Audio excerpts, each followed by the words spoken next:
আসসালামু আলাইকুম। আমি ওমান প্রবাসী, আপনাদেরই ভাই। এই যে ভিডিওটা দেখতেছেন স্ক্রিনের মাঝে, সে তারে নিয়ে কথা হইতাছে। সে একজন সৌদি প্রবাসী, তার বাবাটা পাগল হয়ে গেছে গা, যে দালালে নিয়েছিল। সেই দালালে নেওয়ার পরে সে ওই সৌদিতে যাওয়ার পরে সে কি এখন বাইসে আছে নাকি মইরা গেছে, এই খোঁজ খবরটা পর্যন্ত তারা দালালে দিতেছে না।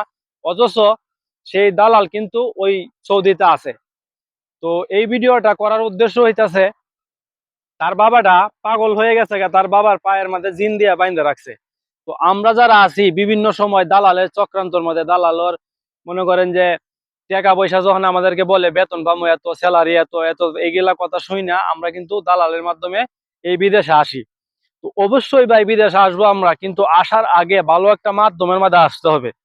না হলে কি হইব, এই যে ভাইয়ের ছবিটা দেখতেছেন, এই যে ভিডিওটা দেখতেছেন, এই বড় ভাই সে কিন্তু বড় মানে একটা কন্টেন্ট ক্রিয়েটর। তার কিন্তু মিলিয়ন ফলোয়ার বেশি আছে, মিলিয়নের চেয়ে বেশি। তো এই ভিডিওটা আমার চোখের সামনে পড়ছে, আমি বিভিন্ন সময় বিভিন্ন ভাবে আপনাদেরকে সতর্ক করার চেষ্টা করি।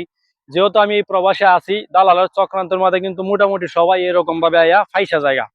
তো আপনাদের উদ্দেশ্যে আমি একটা কথা বলতে চাই, যারা আমরা গরিব মানুষ আছি, যে বিদেশে আসার আগে জায়গা জমি বেচিয়া দালালের আমরা টাকা দেই, টাকাটা দিয়ে আমরা এই দূর প্রবাসে আসি। আসার পরে ভালো চাকরি পায় না, ভালো কোনো জায়গা পায় না থাকার, কিংবা যে কোম্পানির কথা বললেন এইগুলা কিন্তু কিছু পায় না।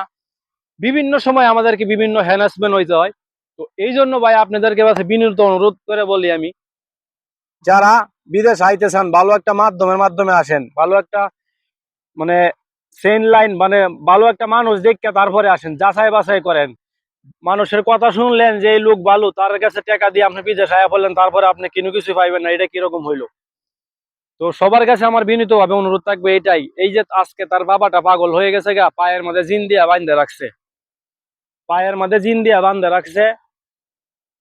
তো এটা কতটুক টেনশনে, কতটুক চিন্তায়, একটা ছেলের চিন্তায় বাবা বাবা পাগল হয়ে গেছে গা, আপনারা চিন্তা করতে পারেন? তো এই জন্য সকলের কাছে আমার অনুরোধ থাকবে বিনীত ভাবে, আপনারা যারা দালালের মাধ্যমে বিদেশ আসতে চান, অবশ্যই দালালের একটা মাধ্যম তো ধরতে হবে।